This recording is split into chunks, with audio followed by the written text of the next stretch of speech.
Toronto Transit Commission Governance. And we also have communications 16.81 and 16.82 have been submitted to this item. Questions to staff? Councillor Min Wong. Yes, thank you very much. I guess questions of the city manager. I guess this is his report. It was at executive committee. Mr. Panacheni, this came before the executive committee, correct? That's correct, yes. And this previously was at the Toronto Transit Commission, correct? That's correct. And this was approved by the Toronto Transit Commission, correct? It was forwarded to myself to forward to executive committee largely in the general direction that I am recommending to executive committee and council. Right, and it was my recollection as well. This was passed by a majority. Everyone at the commission, was it unanimous? Are you aware of that? I could be corrected, but I believe it was unanimous, Councillor. Okay, and so this is so you recommended that there be this hybrid arrangement to bring on citizen representation, correct? Yes, staff agree with the approach as presented. Okay, so you did that. Can you explain to me why you came up with the 5-4? How you came up with the 5-4? Well, basically, Councillor, in terms of size, you may recall when Council debated the membership for boards and commissions, there was a recommendation from staff that we not exceed 9. There was a recommendation from Council that said that, and you adopted, that we should go up to 11. My first recommendation actually says waive that clause, because as staff we feel that 9 is in a more appropriate size for a commission and or a board, but that's up to council. Wasn't the TTC at a previous time made up of 7 and they increased it to 9? I believe that's correct, yes. So we went from 7 to 9 and we could go higher. That's council's decision, correct? That's council's decision. So you suggested 5 citizen members, and you suggested that in fact the citizen members have a majority on the commission. Could you explain to me your rationale for this?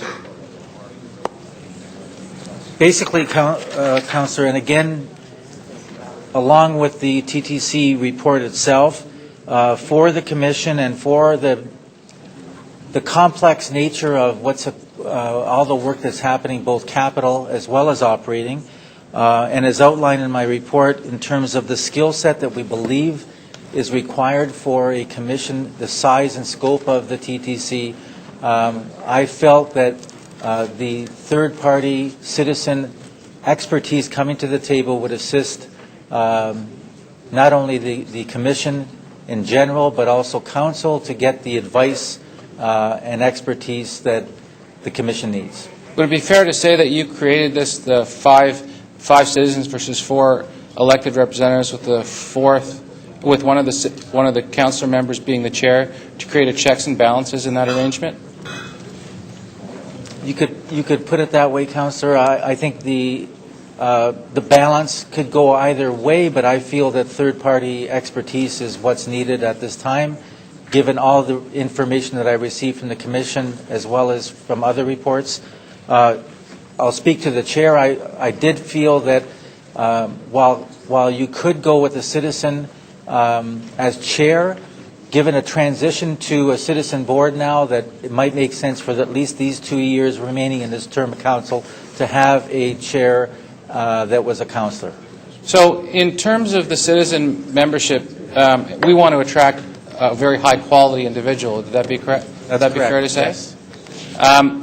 So would you say that that we're having a really easy time attracting very high quality people, or do you think that there's a little bit of reluctance on behalf of high quality people with a really great skill set and with that professional expertise, that's becoming a bit more of a challenge these days to attract them to become involved in the City of Toronto, and that may have something to do with the instability and the politics that are going on? Is that a fair statement? My simple answer would be yes to that statement. Okay, so do you think that increasing and you could say that it's not your place to answer, and I may be putting you on the spot, but I'd like to try this question. Do you think that that increasing and having more politicians and making the TTC more political is going to get us better candidates, or people will be more reluctant to apply? I'll simply say, Councillor, I stand by my recommendation. Okay, that was your last question. Thank you very much. Council. Thank you. Are there any further questions to staff? Councillor Thompson. Thanks very much, Madam Speaker. Through you to the City Manager. Mr. City Manager, are there any transit jurisdiction now that have a composition of just citizens on their boards? To my knowledge, I don't believe that we're aware of any sizable city that has a complete citizen board. I know the only one I've been recently made aware of, Councillor, is a board in Edmonton that's not 100% approved yet, but it's for monitoring the capital construction of their LRT. LRT, yeah. What are the qualities that would be required if you were to, and I know you have in your report, have citizens that are appointed to the Commission? I think they are outlined there. Yeah, I know, but there's a lot of folks who haven't read your report. And I think they're all important. Strategic business management, financial management, having some experience, if at all possible, in rail and transit organizations and or in the past, capital construction, labor relations. How many members of council do you think possess those types of skill set at this moment? I don't know all the resumes, but I believe very few others. I'm sorry, I can't hear you. Madam Speaker, I'm having some difficulty hearing. My question to the City Manager was... Yeah. Exclusive I'll keep you... Okay, if I can have members of council to please try to keep it down, because the noise level is very high. So I just want to restate my question, if I could, Madam Speaker. Okay. I'm asking the City Manager to provide us with an understanding in terms of the list of qualification and skill set that he's just articulated that is contained in his report. I'd like to know how many members of council possess those skill sets and those abilities. My understanding, Councillor, would be very few. Why is it essential that you would have those types of skill set to assist with respect to the transit system in terms of its operation, its board experience, and also the ability to govern? I think it's a combination of the complexity of much of what's happening, on the capital side and the growth and the planning that's required at the TTC, and then more importantly, as outlined in the report and as outlined with some detail in the Commission report, the focus on customer service and operation, and we purposely ensured that there was some reference to customer service and marketing skill set for those coming in terms of... The other comment I'd make, Councillor, is in our recent boards, as you well know, Build Toronto, Invest Toronto, we look in those areas for that third-party external expertise in order to build a board and a commission that meets the new times, to put it simply. Yeah, and the TTC had in the past had a combination of citizens and councillors? I think long past, but in the past, yes. Right. And based on your understanding, how did that work? Did that work well? Councillor, You're not sure? I shouldn't make a comment because I really didn't work with them at that time. Right. Okay.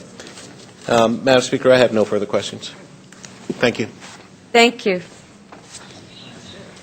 Councillor Lindsay Luby, you have questions? Yes, to the City Manager, if I can. Yes?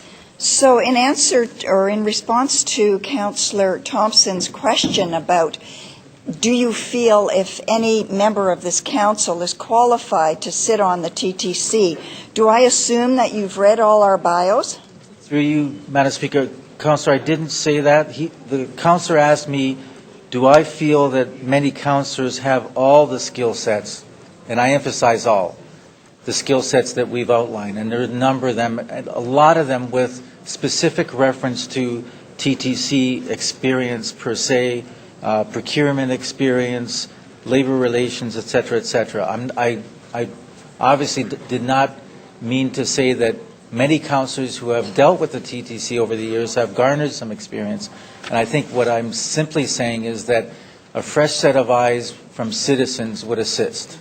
Okay. Would you perhaps agree that in requiring all of those skill sets, we have now fired the transit expert in the world? My simple, I don't know if this is appropriate or relevant to the report, but I would not disagree with the statement that Mr. Webster was a professional. That's right. He was recognized as one of the transit experts in the world. Can I ask you, perhaps I read this in your report, there are many different models for running a transit commission, correct? That's correct. Yeah. And is there any one model that is the best? I would say like any board or commission, it is adjusted according to the local conditions, and that's really now in your hands as a council to make that So it ends up being determination. political, doesn't it? I think to me the important thing is having the mix of citizens and councillors. The precise number is in council's hand.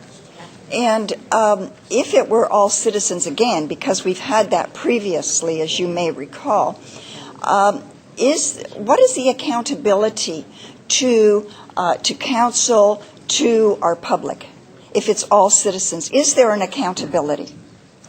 Any major decision, again, if it was all citizens, you would have to have a very strong shareholder direction with the commission to ensure that significant decisions obviously come here. I think where that is the case, where a citizen body is overseeing, it's often for operations. It would not be approving any kind of long-term capital plan like our LRT system. Would you, or perhaps you remember, that the last all-citizen member of the TTC decided to buy an airplane? Sounds like orange to me. I heard about that. It sounds like orange to me. Thank you.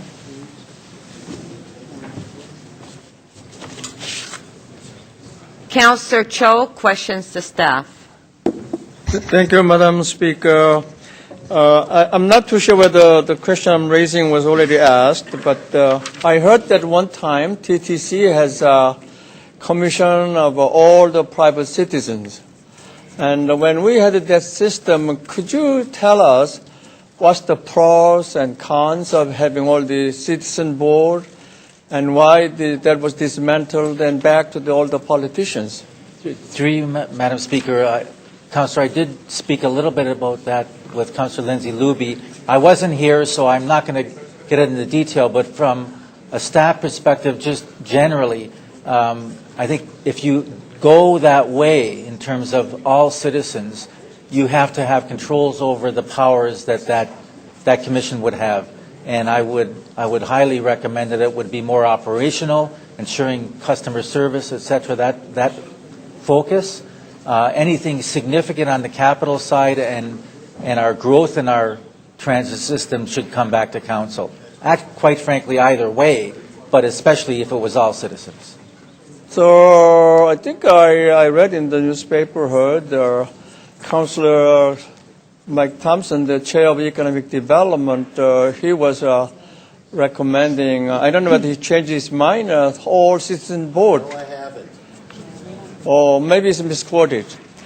Okay, now I heard you answering. You prefer combination of a private citizen and a politician. What's the most efficient combination?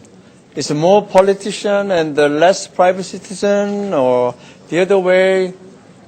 And why so? I still stand by the mix that I'm presenting, Councillor, which is 5 councillors and 4 citizens. I think to change from all councillors to citizens and to have a majority of citizens could be viewed as quite a significant change given the past. I was looking at this as a 2-year term that could be with this mix. Council, after seeing the experience for 2 years, could then decide with a new term of council, we want a different mix, and we might want to go with more citizens. I just felt that this was a good mix for a transition from no citizens to some citizens. So it's a 5 citizen, 4 politician, but my question through the Madam Speaker, the process of appointing, we have a civic appointment committee. Yes. And earlier when we appointed the board of directors for TCHC, the mayor said, no, we have a separate appointment committee instead of a civic appointment committee. So if it happens, then what? Would you like to see that the appointment should be done through the civic appointment committee or outside the civic appointment committee? I'm talking about process of. The process would be through the Civic Appointments Committee. That's what we are recommending, that just be followed per a normal appointment to a commission or a board. We are referring in the report to what's called a Type 1 approach, where we would have a search consultant to assist, because this is a significant appointment with citizens involved. But we would go through the normal process, and the Civic Appointments Committee would do the interviews, and we would try to expedite as quickly as possible. Realistically, in terms of time frames, we think that the final recommendations would probably at best come forward in the fall, September, early October. Yes, earlier you said it's important the combination of a private citizen and politician, but you also mentioned you're not so specific about the numbers. Maybe more politician and less citizen. Well, I am specific, Councillor, in terms of 5 and 4. It's, to me, that is a fair mix. I think it represents what we need in terms of getting some third-party citizen expertise on the commission, while still having councillors as a majority. But now it's really in your hands to make a decision as to what you feel as a council. So what kind of citizen we should be looking for? That was your last question. What kind of Candidates from a citizen. Again, we're very clear on the skill set that we think is needed, Councillor, in the report. It covers basically all the skill set that you would for a major corporation. This is almost a $1.5 billion corporation with a capital plan that now is in the range of $6 to $7 billion over 10 years. You need all kinds of experience in terms of a mix, hopefully, of someone with financial management background, customer service and marketing, possibly and hopefully construction procurement experience with large corporations. It doesn't have to be transit, but they have experience in large capital projects. So a whole myriad of expertise, I believe, through that interview process from the citizens. Councillor Davis, question. Thank you, Speaker.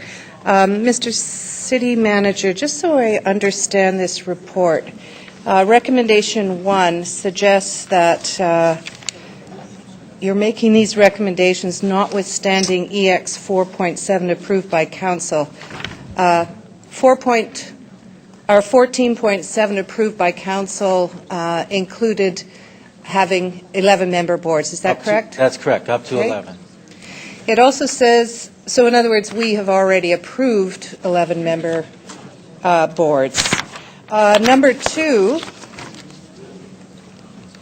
your policy suggests using an advertised recruitment process, type 1 recruitment process.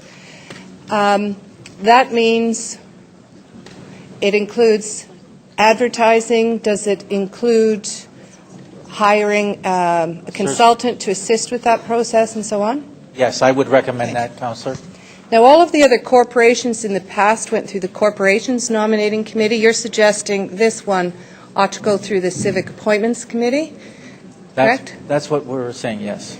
So that means that this Civic Appointments policy is what this recruitment process should abide by? That's correct, yes. I don't see any mention here at all about achieving diversity as set out in our civic appointments policy. But that's already in our policy, Councillor. I mean, if council wants to add a recommendation, we've already built that as part of the policy. We would live up to that policy direction. Okay, so you aren't making the decisions, though. It will be a group of... No, but I mean, we would recommend diversity be part of the, Right, for so- example, the search consultant's direction. Okay, so if you would not object to a motion that reinforces the public appointments policy, that ensures that coming out of this appointments process, there is both gender, ethnocultural, and diversity, including and/or disability, etc. That is entrenched in our public appointments policy. I would have no objection to that, Councillor. Thank you very much. Thank you. Councillor Crisanti, questions? No, thank you, Madam Chair. Just a couple of questions, just to pick up where Councillor Thompson left off. And to clarify, are there any other boards that are composed similar to what you're proposing in this report? We have boards that have a mix. Is there a board with a mix of 5 and 4? I don't believe Similar, we have any one. mix. But there are boards that have a mix, yes. Okay. And so this report deals specifically with the recommendations you have made, and also that when are you recommending that they be implemented, if it gets adopted? If it got adopted the way it's presented here, it would happen at the end of this year as part of the normal process of changing over boards and commissions halfway through the term of council. Good. So there's no interruption of the current commission as it stands. That's correct. That's the recommendations before you. Thank you very much. Thank you. To speak, Councillor Stintz. Thank you very much, Madam Speaker. I do have a motion that has been crafted with the help of the clerk, and for that I am thankful. That notwithstanding Part 12 of Executive Committee item adopted by Council, that City Council approve the following new governance structure for the Toronto Transit Commission to take effect immediately. A 7-member commission composed of council members, including a chair appointed by City Council, a vice chair appointed by the Toronto Transit Commission from among the council members appointed by City Council. Council members will serve for a 2-year term of office at pleasure of City Council or until successors are appointed. City Council rescind the existing 9 council member appointments to the TTC effective immediately.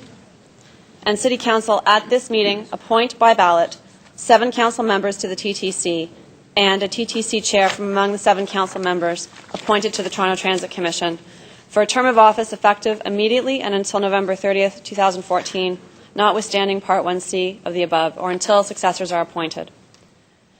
City Council increased the composition of the TTC from 7 to 11, effective with the October 30th City Council meeting by adding 4 citizen members appointed by City Council subject to the following, and the following are consistent with the terms that were passed by the Executive Committee, so I don't know that I need to read them here, but certainly can if there's any other questions. And let me start by saying that this has been a difficult process, and I also do want to acknowledge Mayor Ford in this process, because he did come with an open mind to seeing if we couldn't come to a compromise on this matter, and there was a willingness to hear some of the concerns that I expressed and a willingness to hear from Council on the matter, and for that I'm grateful.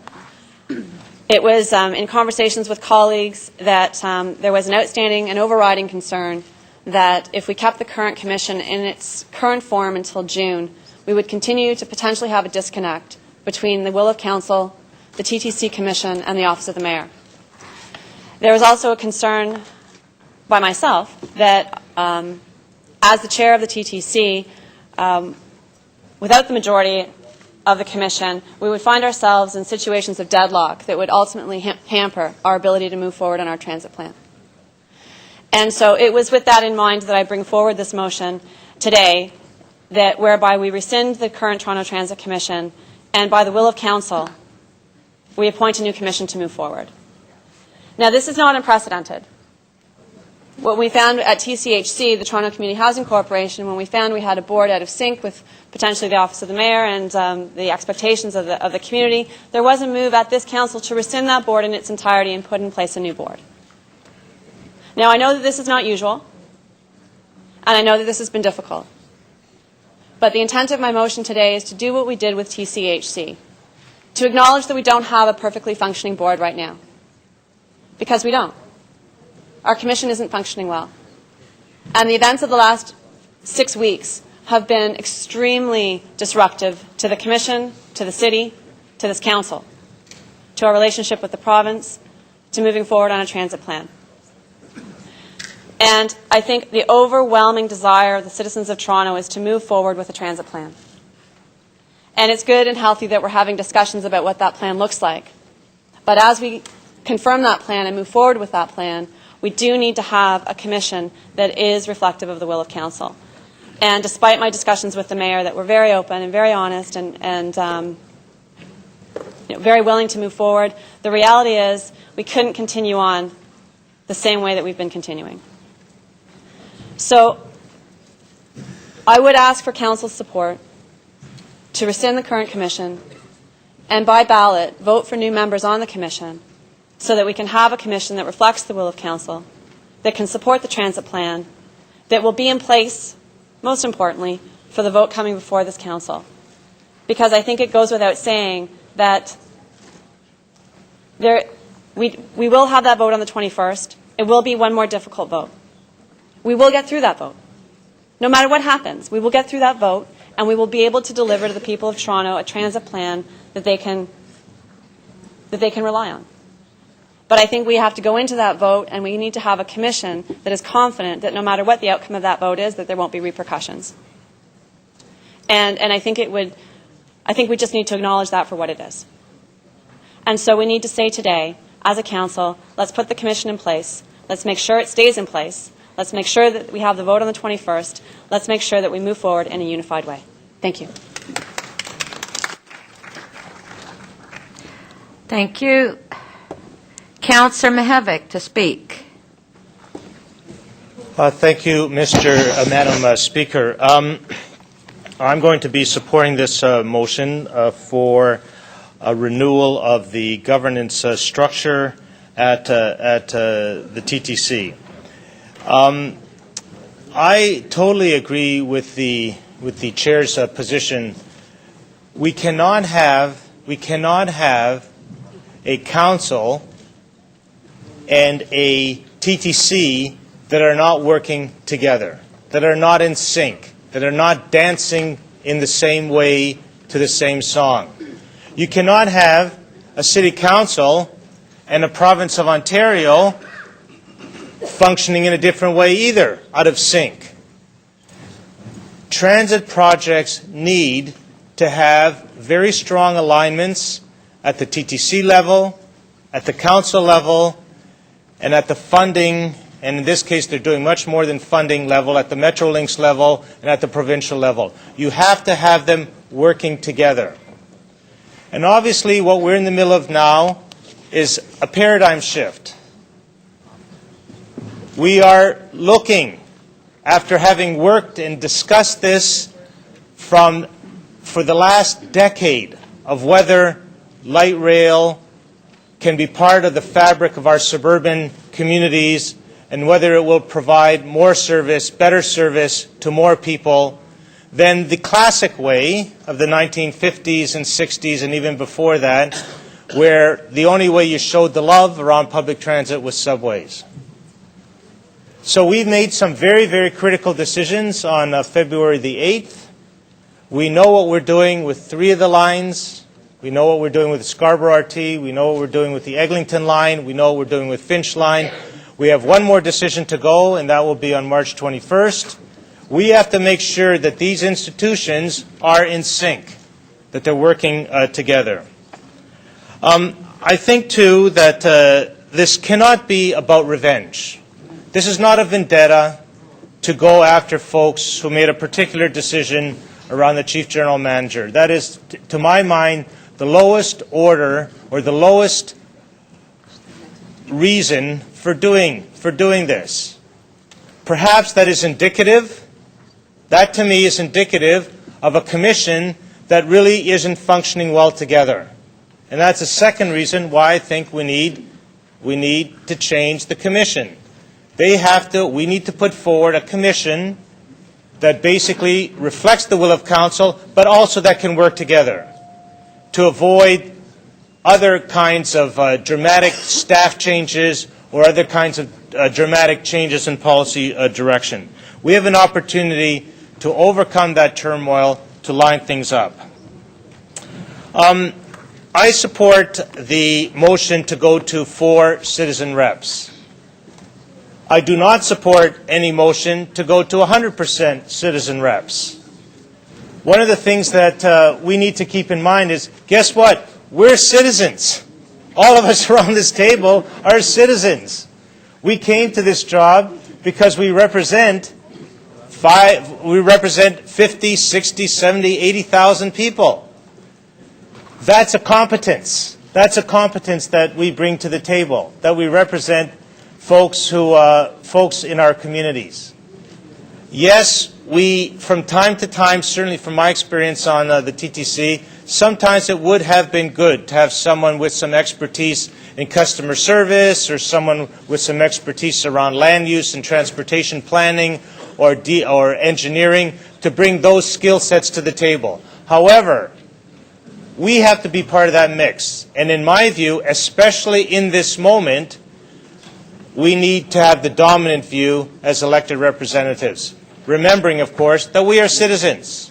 We just happen to also carry that mantle of being elected officials. And we should not be, like some folks like to say, or almost imagine that once we become a politician that we stop ceasing in our role as being citizens chosen by our communities to do the very job that we are asking now citizens who, could, in this process, given the political nature of this, if you think those citizen appointments won't have a high degree of political engagement, they will for sure.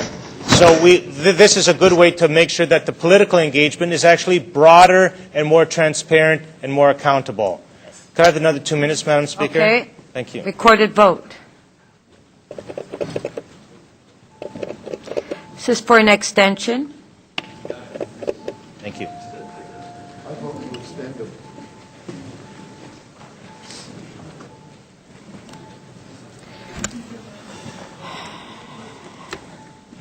Councillor Mihevc, please. Councillor Crisanti, please. Councillor Davis, please.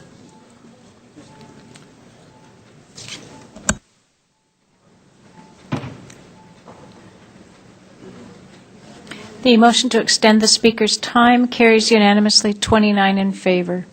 Thank you. Thank you, Madam Speaker. In the past, there have been citizen members on the board. If you go too strong in that direction, what you lose is that transparency element. In the 1980s, perhaps the story is infamous by now, when there was a citizen-dominated board, guess what? They bought an airline, or they bought a piece of an airline through the subsidiary company of Grey Coach. And then, if I'm not mistaken, they even sold Grey Coach at that time, which was our regional bus carrier. You don't necessarily, you buy some things with citizens, but you don't buy, or non-elected officials, but you don't buy everything that you need. And that's why, especially with the TTC is linked to the very core of who we are as city government. It's about social inclusion. It's about making sure that all folks across the city have access to good, decent public transit. It's about economic development. And that economic development, we know that where you put good, decent public transit, people buy, people invest in condos, people invest in businesses if they know that their employees have access to decent, affordable public transit. It's about the environment as well. That's what we talk about almost day in, day out here at City Hall. So you don't want to hand over all the levers of power to a citizen-appointed board that will, in the end, perhaps do the bidding only of the mayor or a small sector of council rather than a broad representative group of council. Madam Speaker, this is another moment in our decision-making around public transit. I support this, and I'd urge my colleagues to do the same. Thank you. Okay, our next speaker is Councillor Moser, but if I can ask members of council, is it okay that we can have Councillor Moser sit rather than stand to speak? Councillor Moser, you don't have to stand because I know it's difficult for you to stand. It's okay with members? Okay. Councillor Moser to speak. Thank you very much, Madam Chair, and thank you, members of council, for considering this motion. Based on doctor's advice, I can't stay past 12:30, but I do appreciate your consideration. I've got one motion to move, and that's to do with remuneration of the board of citizen members. Presently, in the your report, you'll see it's $10,000 a year. I think $5,000 is more than enough for remuneration for members of the TTC. So I would ask you to consider that. Madam Chair, I've been watching the debate on TV, and certainly we all have our own opinions on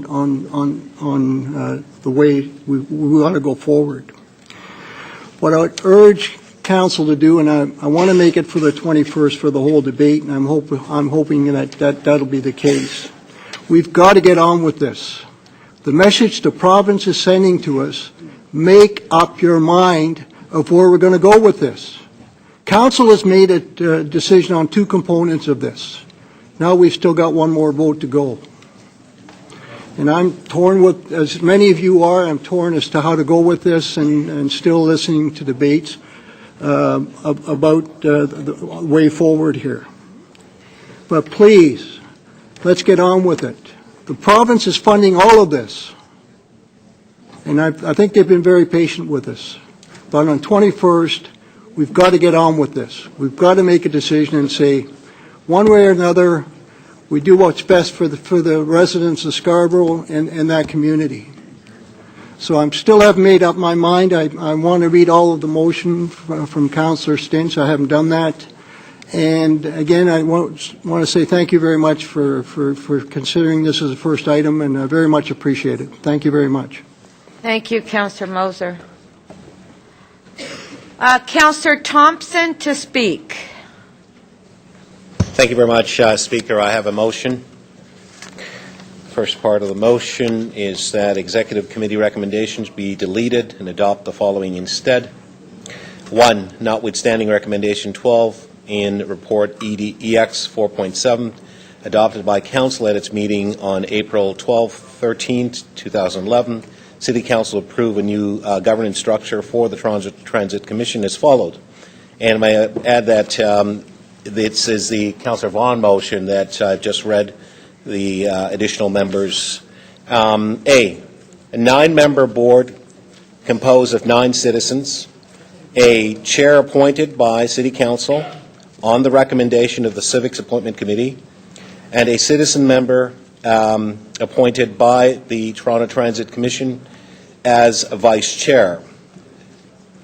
C, a 4-year term for Toronto Transit Commission members, generally coinciding with the terms of council, or until successors are appointed, except in the initial term of office, where the term will be for the balance of this term of council, or until successors are appointed.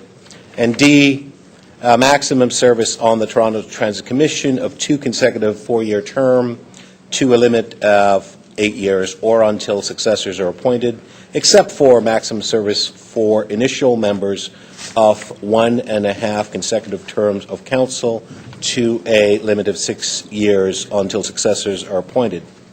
E, all members of the Toronto Transit Commission serve at the pleasure of council. 2, City Council approve the rate of remuneration for members of the Toronto Transit Commission of $10,000 per year for members, $15,000 for the vice chair, and $30,000 for the chair of the Toronto Transit Commission. And 3, that City Council approve the effective date of governance change and citizens' appointment to coincide with the citizen members' appointment to the Toronto Transit Commission, taking effect with the October 30th and 31st council meeting. And 4, that City Council authorize the City Manager to commence recruitment of the citizen appointments through an advertising recruitment process. Type 1 recruitment process as set out in the Public's Appointment Policy and the Civics Appointment Committee shortlist and review candidates, and then recommend appointment of citizen members for approval by Council. Number 5, it's consistent with what's contained in the City Manager's report, and 6 is the same. Madam Speaker, there is no doubt that transit and good, effective transit for the city is important. There's no doubt that many of us have different perspective and views on transit with respect to how we should do it and the types of transit. But I think what is actually important for us to recognize, back in 1921, yes, we had a group of citizens who ran the transit system. We've gone through a number of different changes and so on. We are here in a particular period today where we realize that the political leadership as it relates to transit in the city has not advanced as we would like to see it. I think what needs to happen is that Council needs to make decisions, action those decisions out to a group of experts who can actually help us to, not only with respect to from a position of strength and knowledge, but help us with respect to management and focusing on our direction with respect to improving the service as well as part of the process of planning the system. There's no doubt in my mind that a Citizen Commission would enable us to bring a higher and a more stable level of expertise and leadership to the TTC. It is my view, as having been a former commissioner, recognizing the implication and the impact of politicians being on this commission, and staff responds to simply respond to, in fact, try to please based on the requests that are made. I have seen it over and over again. I think it's time that we address this particular issue. I understand where the City Manager has made some comments with respect to the shareholders' agreement and adjustment of that and so on, but I don't see that it is impossible for us to do that, Madam Speaker. I do think that councillors are extremely busy, and in fact, the challenge that we have, the day-to-day activities, the challenge that we have in terms of trying to come up with policy on the fly for the Toronto transit system has not worked to date. Madam Speaker, I'll need some time. Okay, motion to extend recorded vote.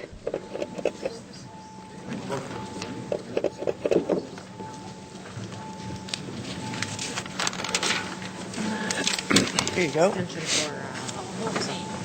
Thanks, Maria. Councillor Thompson, your vote, please. Yes, of course. Thank you. Councillor Perruzza.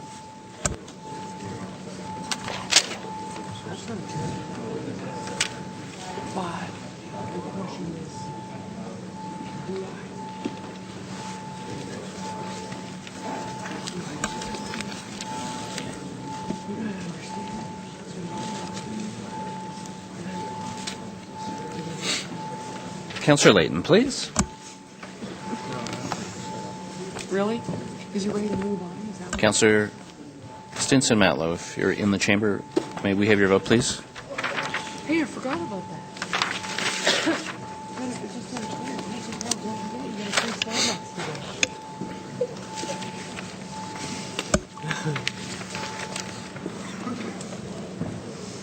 The motion to extend the Speaker's time carries unanimously, 35 in favor. Thank you very much, members. Madam Speaker, I was ready to support the recommendation that was actually in front of us.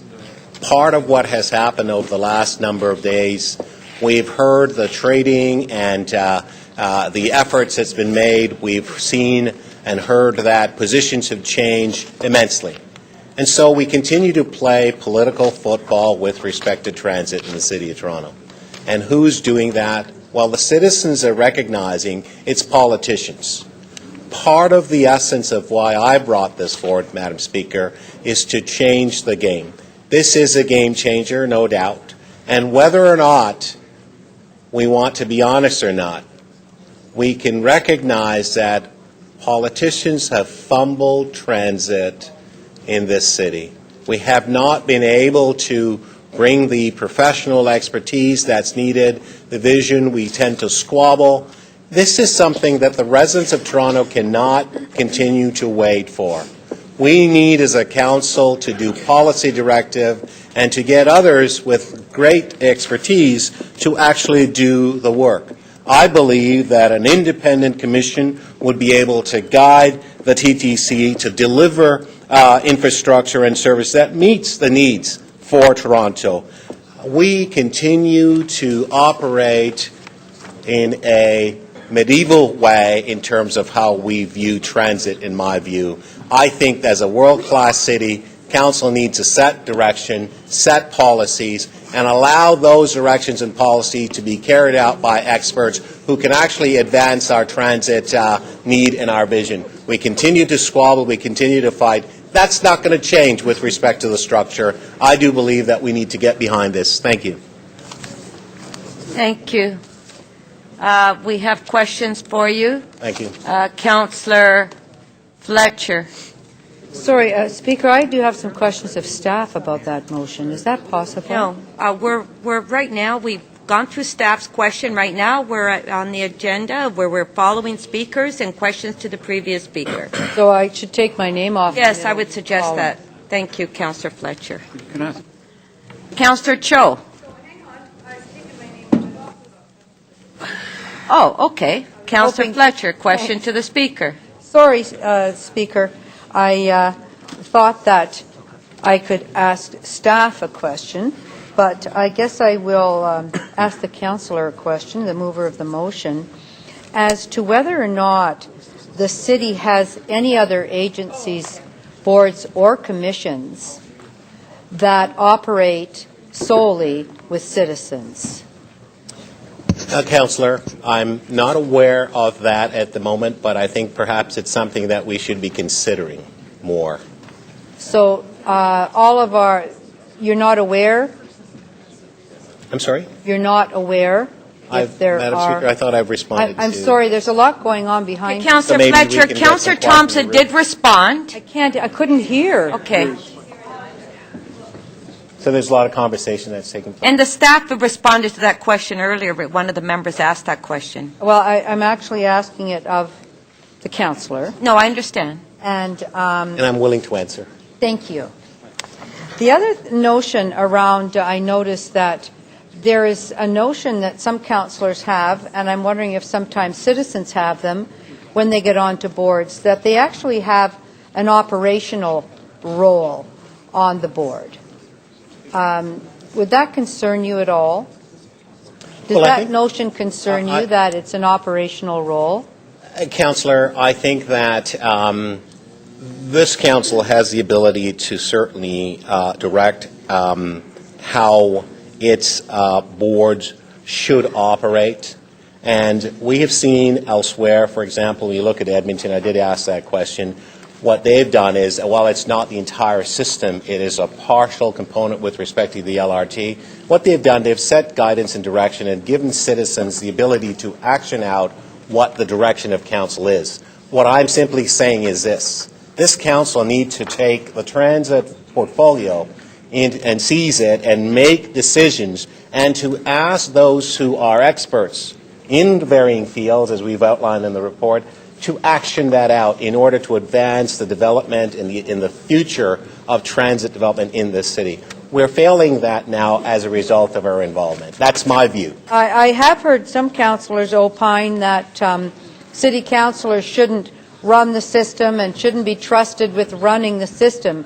And I just wanted to be clear that, in your opinion, city councillors don't run the system, nor would any citizens run the system. And perhaps if councillors have that idea, they're actually incorrect. And I can't actually hear because we have a I know it's very difficult, Madam small Speaker, to hear the group here, questions. Speaker, who are very actively chatting. Okay, that was your last question, Councillor Fletcher. And Can I answer it? Because Councillor Ford, Councillor Mihevik. Now, Councillor Ford, please, do not disrupt.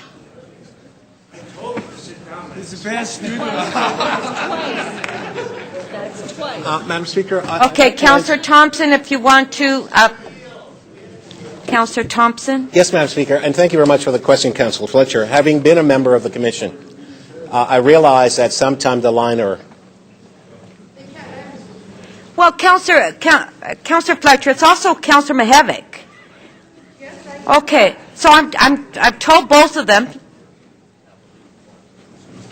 Okay, that's right. Okay. Okay, Councillor Thompson, if you want to. Yes, all right. Speaker. Okay. So it seems sometimes the lines are blur because I was a member of the Commission and I saw the way in terms of how some staff would respond and try to ensure that they dealt with the councillors' issues and so on. The problem that we have is that, yes, there is a policy and an operational aspect, but sometimes we don't seem to draw the line where they need to be, and staff are challenged. Okay, Councillor Cho, you have a question? Thank you, Madam Speaker. I was listening to your speech, Councillor Thompson. And thank you, sir. And seems to me you seem to have more confidence in private citizen than politician. If that is the case, you think it's a good idea that we appoint 46 or 50 private citizens and then combine politician and private citizens? So you're the chair of Economic Development Committee. So Economic Development Committee, we should have 10 private citizens, 9 politicians. And Councillor Doug Ford says, business, we live up to businessmen, and to develop the economic development, we need more business. So that makes sense to you then? Madam Speaker, it seems to me that 44 private citizens and 1 mayor who stood for the position of councillors and mayors have been elected, have now become duly elected. I'm simply suggesting that we task 9 citizens who would then become members of the Commission. I see no difference in that particular process. As for the matter as it relates to Councillor Ford, it's not contained in my motion. No. Okay, now, no. See, I know it's a TTC, but we saw what happened, what has happened in the TCHC. The good councillors are sitting on TCHC, they got all kicked out by our mayor, and then they appoint a huge number of private citizens, more private citizens. Now their recommendation is to sell off their housing units, you know. So you think that the private citizen will do better job when there are over 70,000 people and families waiting on waiting list? And then they're recommending sell off all these units. Madam Speaker. I know it's not there, but I'm just to bring. But Councillor Cho, we're not talking about Toronto housing. I understand, Madam Speaker, so the question was asked, and that was your last question. Okay, Councillor Thompson. Oh, so Madam Speaker, the motion speaks to transit, not housing, and I can't offer any clarity to housing on a transit matter. Okay, I have more time. What about the accountability? Politicians, when they do booby job, they get kicked out when they have election. But private citizens, they don't have that. Oh, Councillor. So why we give more credit to the private citizens? So, we are elected by private citizens. So, Councillor, thank you very much. In my motion, 1E addresses the fact that all members of the Toronto Transit Commission would serve at the pleasure of council. There is full accountability, and so I think that you may have missed that point when I raised it, but I think that accountability is fully bestowed. Councillor Lindsay Luby, question. Yes, thank you. Councillor Thompson, thank you very much for your motion. It does provide food for thought. I was just looking, Councillor Moser had made a motion about the monies, the stipend, and his is much less than yours is. And if I add up your stipend that you're suggesting, we would be paying these people $115,000 a year. Yes. Which is, it adds up, right? especially over 4 years. We would be paying 9 individuals a combined amount of the amount you just stated. Councillor, at the Executive Committee, we made some adjustment with respect to those numbers. I don't think it would be possible to get citizens who are professionals to work, to do the work that we're asking, the tasks and responsibility to be commissioners of the TTC. I see. And paying them $5,000. I just don't think it's possible. So you wouldn't support councillors? I would not. No. I do think it's appropriate, Madam Speaker, through you, to actually pay for value, pay for service. I don't think that simply suggesting that we go on the cheap end suggests, quite frankly, that does a service for us. I would believe that it would be improper for us to expect highly qualified individuals to simply do the work for that nominal amount of money. Okay, so what about the concept of doing it for public service? I would think that individuals who are so experienced, etc., are already earning a good dollar in the private sector. Why do we have to pay them even more? So it's an important concept that you raise, Councillor.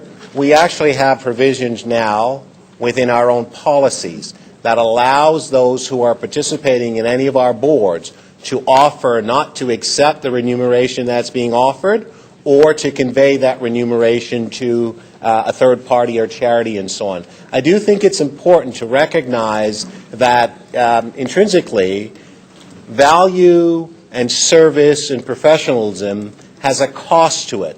Whether or not you want to put it at 5,000 or a higher number, I do think as well, when we look at our hydro boards and our other boards, it's consistent with what we actually pay, so it's not inconsistent. I do think the number that has been posed by Councillor Moser is a lot lower than one would expect, to be fair. Well, considering that citizen members on the police board, which is a pretty heavy board, are only paid $8,000 a year, I don't really think this is so far out of sync. Well, I think, Madam Speaker, through you with respect to that, it's a matter to be debated, and Councillor, if you wish to amend it, by all means. But I would suggest that if we are going to support this motion, that I would suggest that the numbers that are there, I can actually stand behind those in support for the professionalism that we would actually bring. And obviously we would be judging by some measures as to the type of work that these citizen appointees would be doing for the Commission. Thank you.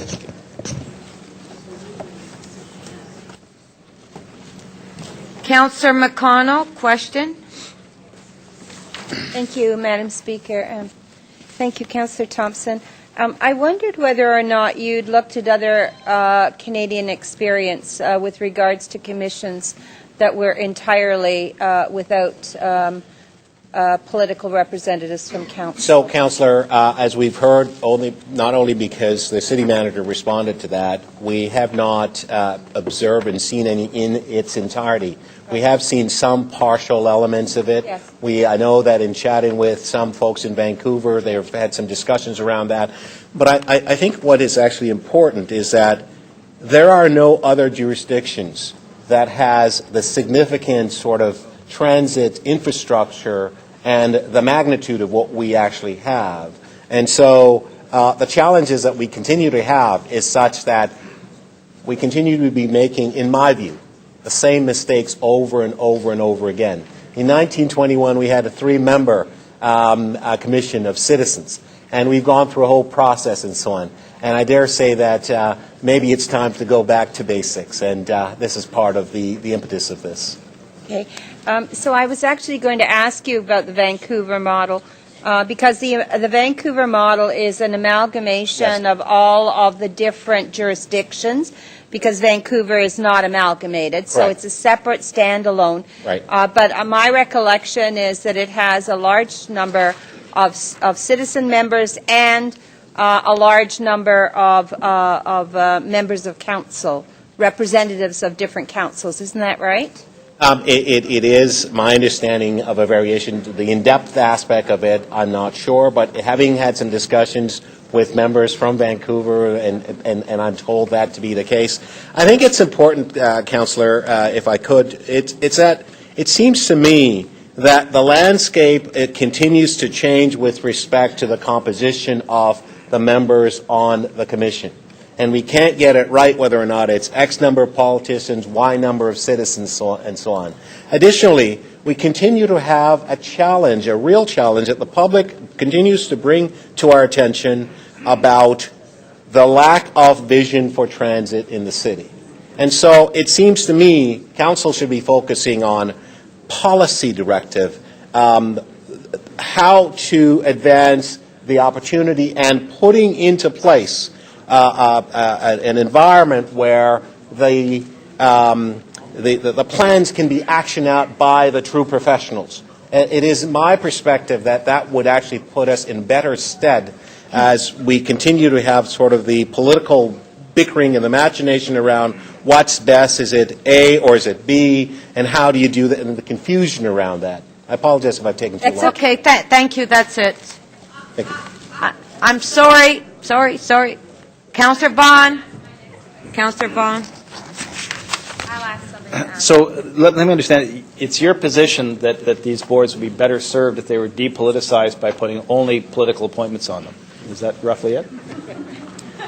Well, I think, Councillor, one can take a perspective with respect to the notion of politics and politicization of any issue. Fact of the matter is that it is my perspective that we would achieve a vision for the Toronto Transit Commission with citizens that would actually provide, obviously, the strength of professionalism and to work through a process of addressing what council directs that commission to do. Do you think that users of the service should be also eligible? Expertise in how it impacts the rider. Should, for example, there be a position set aside or positions set aside for people that use the system as opposed to simply who have sort of a 30,000 feet in the sky bird's eye view of it? Well, I think what would be needed and I think what would be essential is to have more opportunity, more mechanism for funneling information into the system, into the environment, so that we advance the concerns that people have in a more timely fashion and so on. Could you start that answer with a yes or a no? Do you think? Well, I've answered the question as I felt appropriate, I didn't understand. So do you think users would add to the expertise? Well, I think that there's an opportunity for users to add to the expertise in any dimension that we establish for the TTC. On the board or just as deputants? Well, I would imagine that those who bring the professional girth to this particular challenge are users of the transit system and would have opinions beyond simply what they've been tasked to do. But I also think that we should be looking at more ways to allow people to be able to have their input in terms of concerns that they may have with the system. You have me when you talk about depoliticizing it, but unless it's democratizing the process, all it is focusing the political decision-making into fewer and fewer hands. That's the concern. That's where I think. And I appreciate that. I appreciate that. It seems to me that we have a major problem now. And so you would support, for example, electing citizens to the Police Service Board? I'm sorry? Electing citizens to the Police Service Board? Yes. Unfortunately, we don't have quite the challenge that we have with respect to our board appointees for the Police Service Board as we do with transit. Oh. That's part of the challenge. So it's who we're appointing, not the principle of appointing. Okay, Councillor Vaughn, this clarification of the motion, please, and keep to the topic. Keeping to the topic. So is it who we appoint or is it how we appoint? Well, Councillor, it seems to me that in the last week or so, we've had such challenges trying to figure out a balance in how we go forward. In fact, one day we are going to go with X number, that changes. Next day we're going to go with Y number, and so on. The fact of the matter is that we can't seem to actually get our own house in order, yet we're expected to respond to a great transit future for the city. I think it's time for us to make the policies and have people who can actually do the actual work of implementing our policies, which we don't seem to be doing a good job at. Okay, thank you. No, that's it. Councillor Perruzza. Thanks, Adam. Thank you very much, Speaker. I guess in reading through this motion, the sense that I get is that, or what this implies is that there's no one really here at City Council able to do the job of a TTC commissioner. I mean, that's essentially what your motion says, right? So that's why we should look outside of the city council chamber in locating people who can do the job. That's what this says, right? Madam Speaker, I think that there's a real need to address the issue around confusion in terms of how transit is planned in this city. There is a need really to speak to the advancement of it. It doesn't appear to me that the mechanism that we actually have now works. And as I said, I was prepared to, Madam Speaker, I'd like to be allowed to finish my Councillor question. allow him to answer the question. He's not answering it. Well, he's answering it. You may not like it, but he's answering it. And as I said, Speaker, earlier, that it seems to me that we can't seem to come to any sort of agreement amongst ourselves. And I think maybe it's time that we take that away from us, set the policies, and give the ability to a citizen group to actually do the work. And we seem to be confounded with our challenges. So let me ask the question in another way. It is okay for this council, of which you are a member, to basically establish a budget for the Toronto Transit Commission and establish the priorities, but it wouldn't be okay for you to sit on that commission, because then you're just not up to the job of being a commissioner, relying on the advice of the professional staff there for you to pick choices and make decisions as it relates to the day, sort of the overall policy direction of the commission. So you're not up to that task, is what you're saying. Madam Speaker, having served as a member of the Commission, I'm fully aware as to the nuances that exist within the structure and the environment of the Commission. One can make any comment they wish, but quite frankly, oftentimes what we hear from the senior staff is that our political masters have made directions to us and we're responding accordingly. It seems to me that the system is failing Torontonians. The system is broken. We have to fix it. How do we fix it? Do we fix it with continuously having more politicians dominating the system now, or do we find another formula? I think my motion speaks to that. So what you're saying is that we should all be really, really naive in thinking that because you appoint 9 citizen members to a political body, that they are not going to be political in their perspective or political in their decision-making or strategic in that sense. So what your motion seems to suggest is that I should be really naive. Okay, your time's up. Your time's up. I didn't say that he was an idiot, Madam Speaker. No. Sorry. Councillor Mamalidi to speak. Madam Speaker, before you start my time, Yes.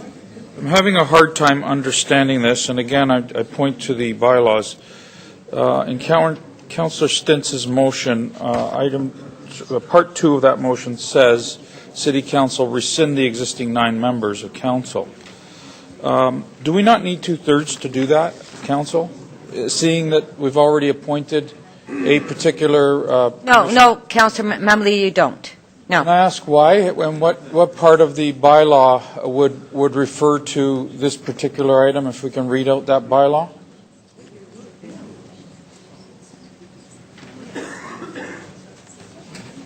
Okay, do you want to answer? Yuli, do you want to answer? Just an explanation. Yes, and then you're up to speak. Please don't start until the explanation comes into effect. Well, the appointments were more than a year ago, Madam Speaker, and the appointees are in any event appointed until their successors are appointed, and this puts the entire issue of the TTC governance back in front of Council, and there could very well be new appointees today. So that is a possibility, and that item is before us without a requirement for a 2/3 vote. So any board or commission needs just a simple majority, halfway through the term or a quarter of the way through the term. There is no 2/3 requirement to reopen that issue? They serve at the pleasure of Council, so that's correct, Council. Okay, Councillor Mamalidi to speak. Madam Speaker,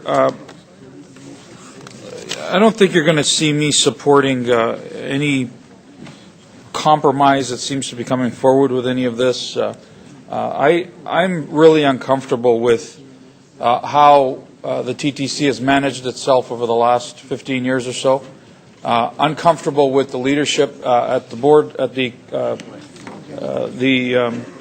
commissioner level, and uncomfortable with the fact that things just seem to be rammed through, ideology just seems to be rammed through the commission without anyone caring necessarily for the opinions or the views of communities. We saw that happening and unfolding in the St. Clair fiasco, and now we're about to do the same thing to the community I represent on Finch Avenue. I can't support any board that wants to ram anything through or any idea or any ideology through in a political sense, and that's why I'm going to be supporting Councillor Thompson's motion, because I think Finch Avenue stands a better chance, and the communities around Finch Avenue stand a better chance of being listened to by people that aren't politicians and aren't sitting around this particular circle trying to make their particular points or their particular views made in a political sense, and that's exactly what's happening here. And while some people think it's funny, I would remind anyone that wants to venture north of 401 to count the amount of tractor trailers that use Finch Avenue, the largest industrial pocket in this country. And for anyone to equate or for anyone to remind the city about St. Clair and how wonderful some people think it was, imagine at some parts of the day some of the largest tractor trailer usage coming through St. Clair Avenue and what that would mean to everyone there. And that's exactly what was proposed by some councillors in this chamber and about to ram through a community that recognizes that it won't work. And so that's why I stand here and say to you that I can't support a political vision being brought forward with a new political concept at the TTC.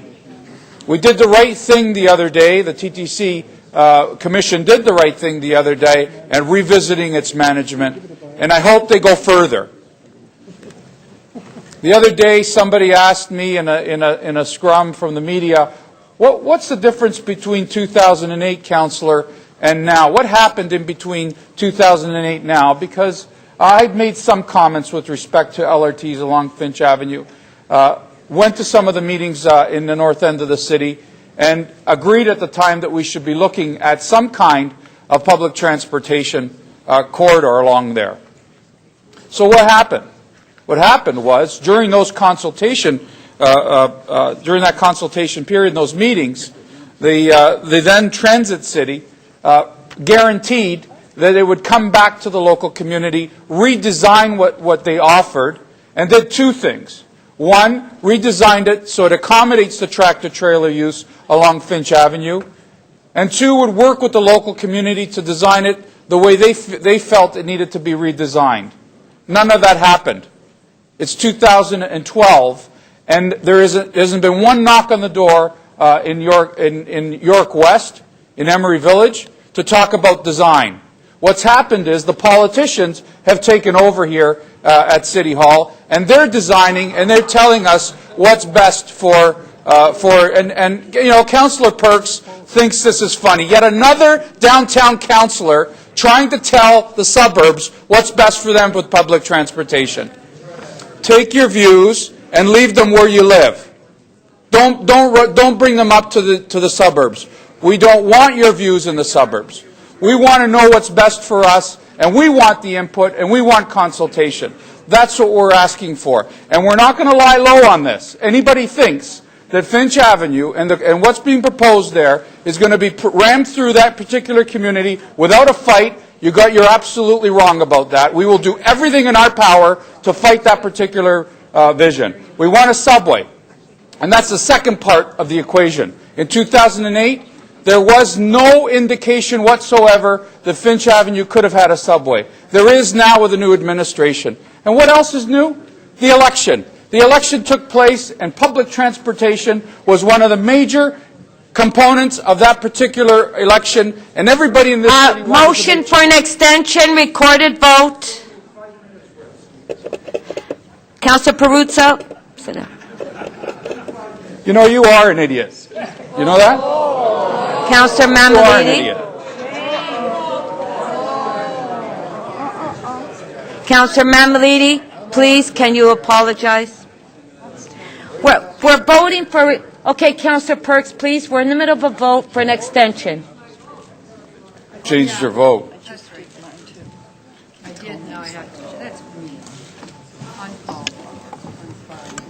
Councillor Carroll, please. Councillor Bailao. Councillor Robinson, please. Councillor DeGiorgio, please.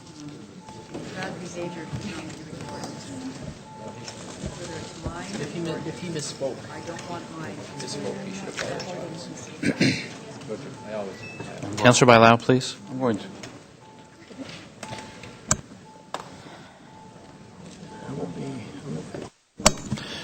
The motion to extend the speaking time carries. The vote is 25-6. Okay, hold on. Councillor Mamalidi, would you apologize to Councillor I'm just Peruzza? about to do that. Okay. I apologize to Councillor Peruzza, but the heckling and the incredible rudeness that comes out of this chamber doesn't allow some of us to get our thoughts through. Okay, Councillor Mamalidi. I'll give him a hug later. I got 2 more minutes. Okay, hold on. Okay, Councillor Fletcher, when you were up asking questions, you asked everybody to keep it down. So can you please extend the same courtesy to Councillor Mamalidi? Okay, I could hear you. Yeah. Okay, Councillor Mamalidi, you could start. Okay. Councillor Peruzza, there was an apology. And I know that, and I didn't ask for it, and he didn't have to give it. I accept it. However, I did not stand up to heckle him. I just stand up because I noticed it was 5 minutes into his speech, and I stood up. You asked for a motion. I stood up to give you that motion to extend his speaking time. That's all I did. I wanted to help him out. Yes, okay, thank you for your help. So if I were allowed to speak for another 5 minutes, I would be telling everyone in York West that Councillor Peruzza would rather the LRT come down Finch Avenue than the actual subway.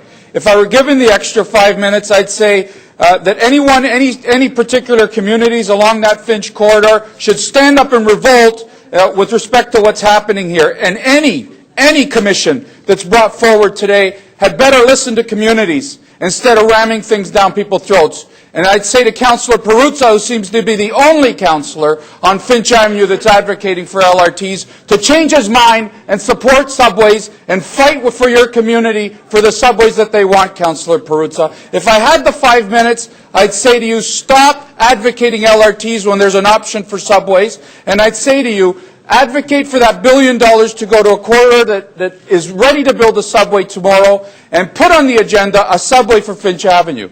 If I had the 5 minutes, Councillor Peruzza, I'd say to the future board members, the commissioners that are going to sit on that new board, that you need to listen, no matter who you are. And I'd say to you, stop the politics at that particular commission. I'd say to you, listen to what the electorate said during the election. And I want to remind you what happened during the election. TTC was front and foremost. Everybody in this city wanted changes. That's what's being proposed here by Councillor Thompson. A huge change that everybody wants. You've lost the confidence of the city, TTC, and it's time that you make the changes necessary to regain that confidence. Take your tailpipes, put them in between your legs, and do the right thing when it comes to... Your time's up. Councillor Algemari? Thank you for recognizing me, Speaker. I usually don't do this, but I'd like to take exception to what Councillor Mamalidi has just done. And I think it's very disingenuous of him to point to those councillors who know for a fact that there is no subway on Finch and there will never be a subway on Finch, to get up and say what he did. It's very disingenuous, and that's the kindest word I can use. Councillor Parker to speak. Councillor Parker. No, Councillor Peruzza, we're in the middle of Councillor Parker to speak. Point of order. Councillor Peruzza, when you stand a point of order, you wait for me to acknowledge you before you speak. That's what the procedures are, not to stand up and shoot your mouth off before I've acknowledged you. Okay, Councillor Peruzza, did you want to speak? Point of order. Point of order. I just wanted to correct what Councillor Mamalidi. Councillor Mamalidi, named me.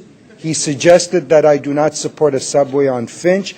I've never, ever said that I would not support a subway on Finch Avenue. In fact, we are building a subway that runs from Downsview Station all the way to Vaughan, $2.5 billion, 6 stations, 4 stations of which are in my ward. Okay. Thank you, thank you, thank you. That's not a point of personal privilege. Councillor Parker to speak. Councillor Parker to speak.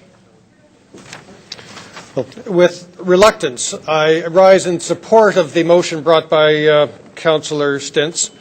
And I say with reluctance, I support it because I know that it is with reluctance that she brought it. We are all agreed, I think, around this table that the TTC can be strengthened by adding citizen members, non-council members as members of the TTC. I think we're agreed on that. But we are stuck on other aspects of the question, and on the formula that Councillor Stintz proposes, I find myself in agreement.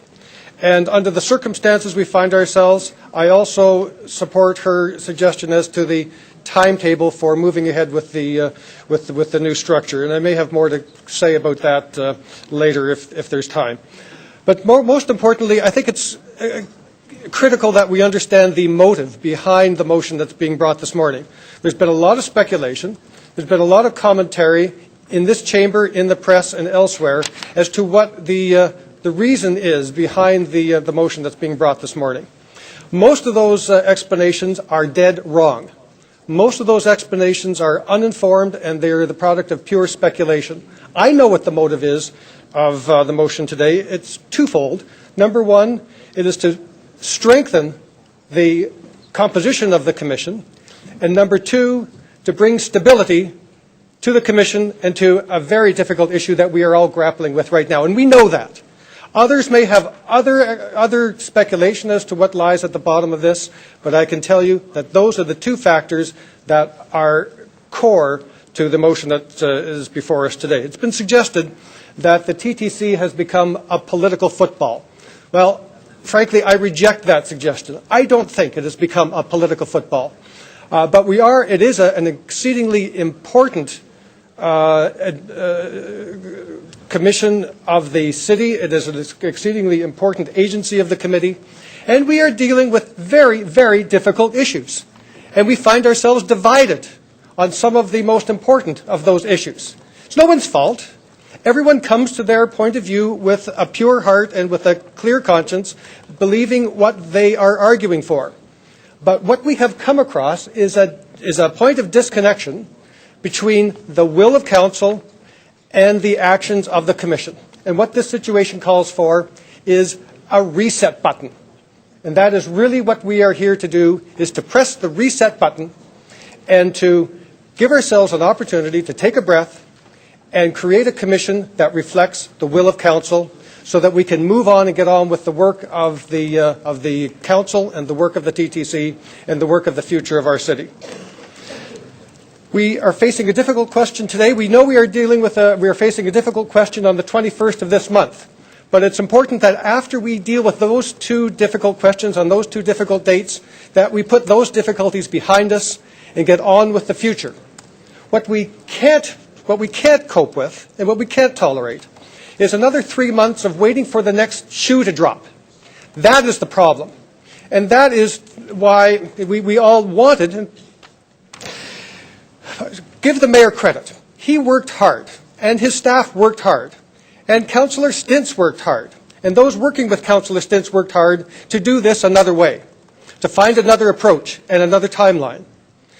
We found that it just wouldn't work the way we all wanted it to.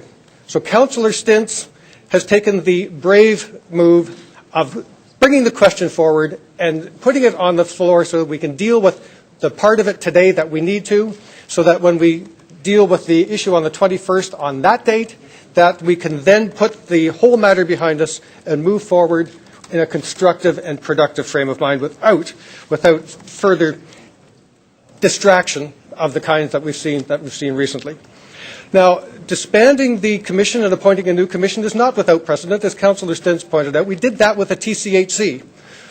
not for exactly the same reasons, but for reasons that are similar to what we're dealing with now, for a situation where there was a disconnection between the will of council and what we saw happening at the board of the TCHC. We thought it was time to make a change there, and we did it cleanly and reluctantly, but it had the effect of clearing the air so that the will of council could be expressed in the new board, and we've moved on, and we're making great progress at TCHC as a result.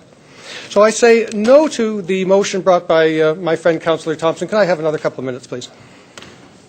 Recorded vote.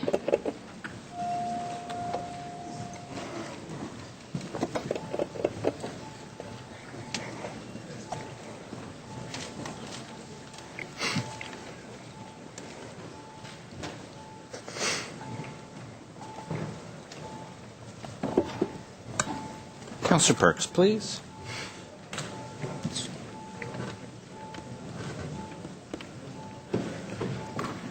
And Councillor Davis, please.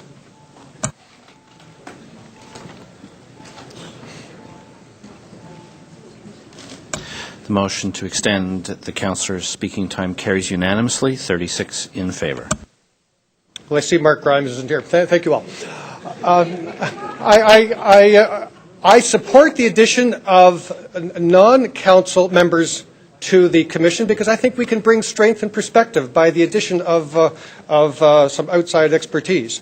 But I do not support the suggestion that we should have nothing but outsiders, because to do that turns our back on the recognition that the TTC is a very important instrument of public policy. It is one of the most significant instruments of public policy that we have at the City of Toronto. And for that reason, we cannot give up the element of political representation on the board, and we can't give up the element of a majority of political representation on the board. But that hybrid model of members drawn from amongst our number and members drawn from the general public who bring expertise and strength with them will give us the kind of board we need to help the TTC deal with the critical, technical, complicated and vital issues that it deals with, and also maintain that strong degree of public accountability that is so vital to all of us and to the people we serve.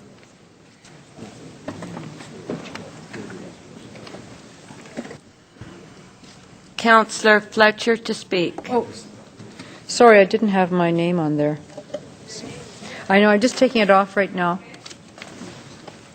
Councillor DeGiorgio to speak.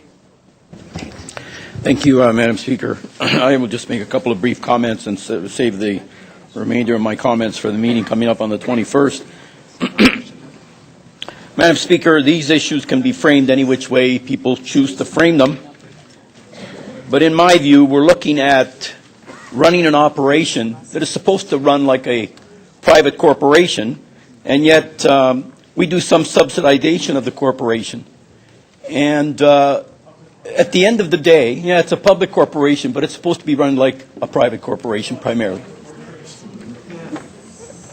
At the end of the day, the decisions that are made in the short term relate to priorities that are set with respect to service levels.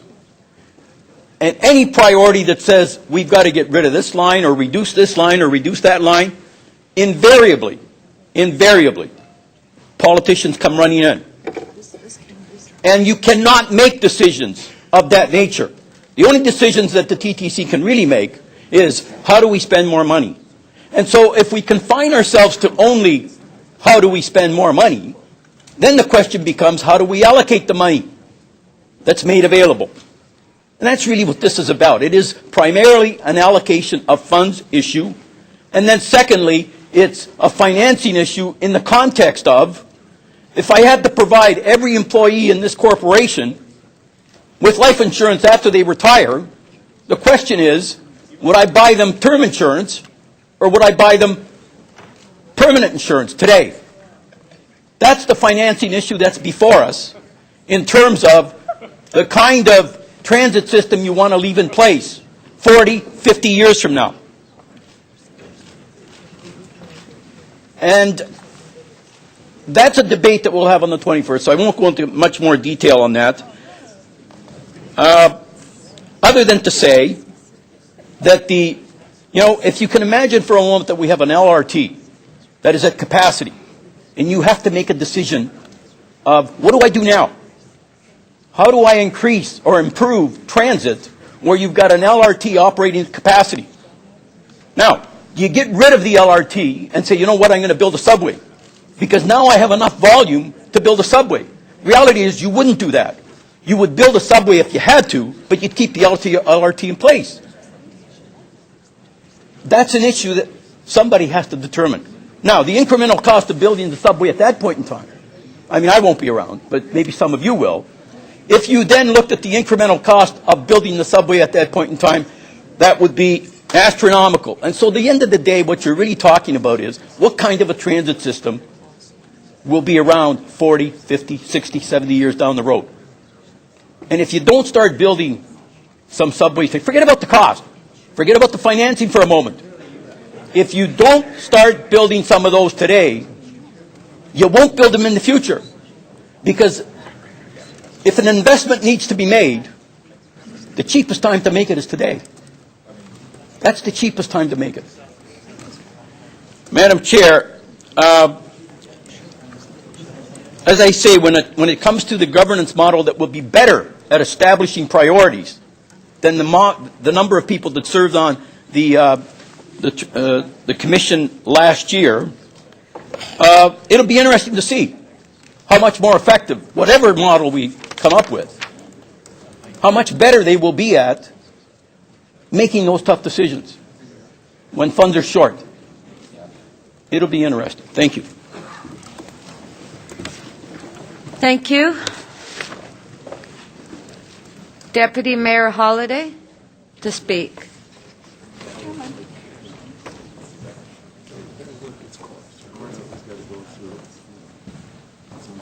Okay. Thank you, Madam Speaker. I didn't realize you'd get to me this quickly. Madam Speaker, what I'd like to do is I'd like to move the city manager's report. And the reason that I'd like to do this is because I think he's the only one that's taken the time and has the expertise to go out and take a look at the problem and make the recommendations that are needed. Since 1988, the TTC Commission has been politically dominated. And I think that's the crux of the problem. As we know, over the years, we've had a lot of problems with things at the TTC. And I'd like to suggest that, like the weight loss guy says, if you could have solved the problem yourself, you'd have already done it. Well, we haven't been able to solve the problem, and we've had many, many situations at the TTC that I think would have been corrected with a board with the expertise to make the corrections. And what the city manager is suggesting here is that we have 5 citizens with expertise in various things that are needed at the TTC Commission level, supported by 4 councilors, one of whom would be the chair, but that commission would not be politically dominated any longer. It now would be provided with as much expertise as we reasonably could put on that board to make the decisions to try and make the changes that are needed. Now, as I pointed out, since 1988, we haven't been able to do this. There's been a lot of things that have happened over at the TTC that I think, if the expertise on the board would have been there, might not have happened. Now, this is the chance to make the change, to go forward in a very positive way. Everything else here is political. People want to change the board to get their friends on. Other people want to take control so that this side of council will be able to have the say. Let's forget all that. Let's try and put this forward in the best interest of the taxpayers and the best interest of the users of the TTC. And the best way to do that is to take the city manager's report and implement it. It also suggests a logical way to go forward with the appointments. It's suggesting that we would do it at midterm. We would go through our committee selection, which would come back here and be approved by council. We would do a search for the citizens with the expertise that's needed. And that again would come back here and go through council. And it would all come together at the midterm time. It would be appropriate time to make this kind of a change. Any councillors who wish to be among the citizen council or the council representatives on the TTC would have ample opportunity to garner their votes and to make their case. I don't think there's a better way of doing this. Let's take the politics out of it. Let's take the expertise of the city manager, who's put a lot of time and effort into this, and move his support his report. Thank you. Councillor Perks to speak. Thank you, Speaker. We've heard a number of different views about how we compose the TTC. We've heard views about bringing in expertise. We've heard views about politics. I want to talk a little bit about how we bring expertise to the Transit Commission and how it's necessary that democracy, the electoral process, actually have the majority, a substantial majority, in that decision making. Consider the number of times each of you has had to deal with a transit-related issue in the community you represent. Every development application is reviewed by the TTC to see if it's going to interfere with their routes. Every road reconstruction needs input from the TTC. Urban design of our main streets requires input from the TTC. I went through a process, my community went through a process for 7 years redesigning Roncesvalles. Huge, huge input from the TTC. In fact, it was staff at the TTC who came up with an innovative approach based on their expertise and understanding of how transit, automobiles, cycling, and pedestrian share streets in the northwestern United States and in Central Europe. It was actually their expertise that brought urban design ideas that are from outside Toronto to Toronto in a very successful project. Our parking regulations have to do with the TTC. As you know, Community Council is able to change parking regulations in their Community Council areas with one exception, when it affects a TTC route. There is almost nothing we do here that is more intimately related to how our neighborhoods grow, change, and develop than our work at the TTC. Nothing means more to the people we represent than the relationship between our transportation system and where they live. I cannot believe for one instance that anybody here who has worked on any of the issues I just described would believe that the citizens of Toronto who vote on what they want from their city councillor, their city council, and their mayor would not want to be represented on the Transit Commission. I cannot believe that anyone would make the mistake of believing that the public doesn't have a right and a role to elect people to represent them on the Transit Commission. That's why we don't directly appoint it.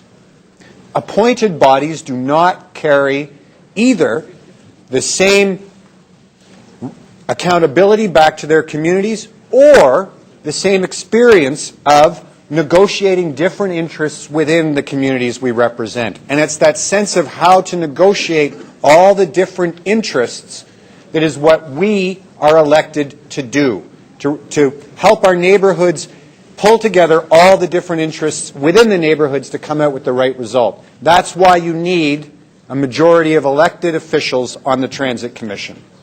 But wait a minute, some people say.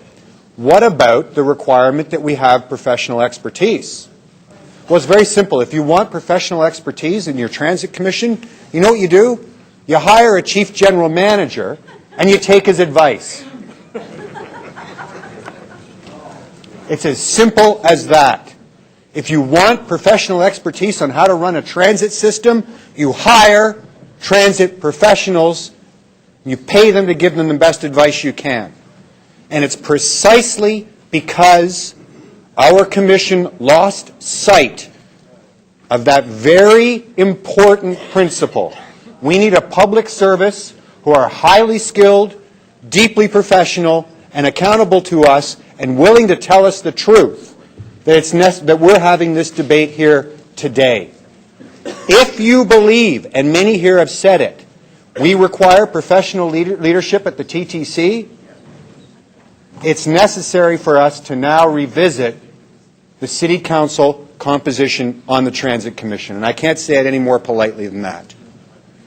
I wanted to talk about one more thing. Speaker, I'm going to need an extension in a minute.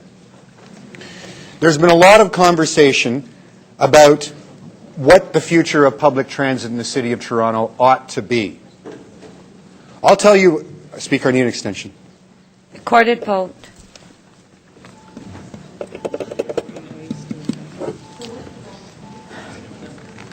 Yeah.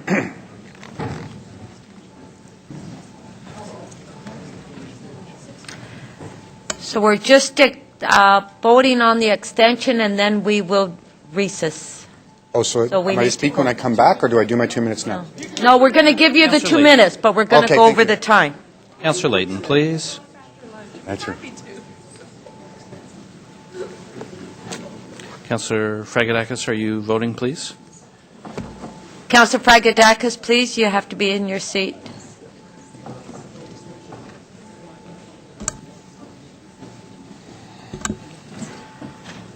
Okay. Are you good?